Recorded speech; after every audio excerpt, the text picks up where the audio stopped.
When you buy your knives, they will be sharp, but through using knives, all knives go dull. Now, how do you know if your knives are still sharp? They have to go through the food without any effort. And a good test is actually to see if they go through a tomato without putting any force.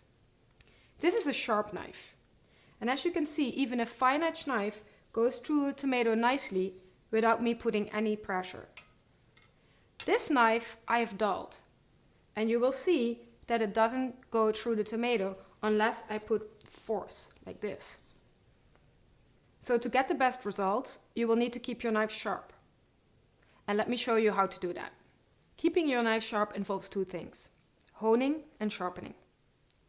When you buy your knives, they will actually have a fine edge that is really smooth. But by using them, they will get de-aligned or you will get little burrs like this. With honing, you actually push the knife edge back up. Well, over time, you will also lose steel. Now the honing won't help anymore and it won't put the edge back on, and that's when you need to sharpen your knives. But first, let me show you how honing works. Honing is actually really simple. Most block sets you buy will come with this honing steel. First of all, you want to put a towel down to secure the steel. The most important thing is the angle. This is 90 degrees. Half of that is 45 and half of that is about right. What you do is you just drop the knife and pull it towards yourself, like this. You do this on both sides, alternating. And keep making sure that you start all the way at the heel and you hold the angle from heel to tip. You put between 4 and 6 pounds of pressure. And you can test it by taking an old-fashioned scale, putting the blade on, not your hand, but the blade, and pressing down.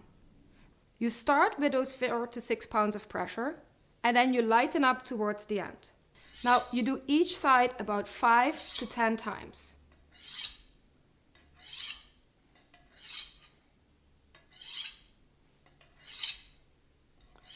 You have to hone your knives much more often than you think.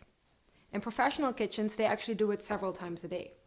At home, you want to do it at least once a week on the knives you use daily. But actually, you want to do it whenever your knife is not as sharp as you want it to be. At some point, honing doesn't help anymore, and it doesn't bring the edge back onto your knife. This is when you have to sharpen your knives. There are many different things you can buy to sharpen your knives. 3 of them are a pull-through sharpener, a stone, and an electric sharpener. And these 3 give you the option to sharpen your knives yourself. All of them have advantages and disadvantages. The pull-through sharpener is the easiest to use, and it's also the cheapest. The electric sharpener can be really good, but it takes quite some steel away from your knife, especially if you use it too often. The stone is my favorite, but you will have to learn the technique and how to use it. Now, if you don't want to deal with any of those 3, you can take your knives to a professional. But remember, hone your knives regularly. This will maintain the edge and postpone the actual sharpening, and therefore your knives will last much longer.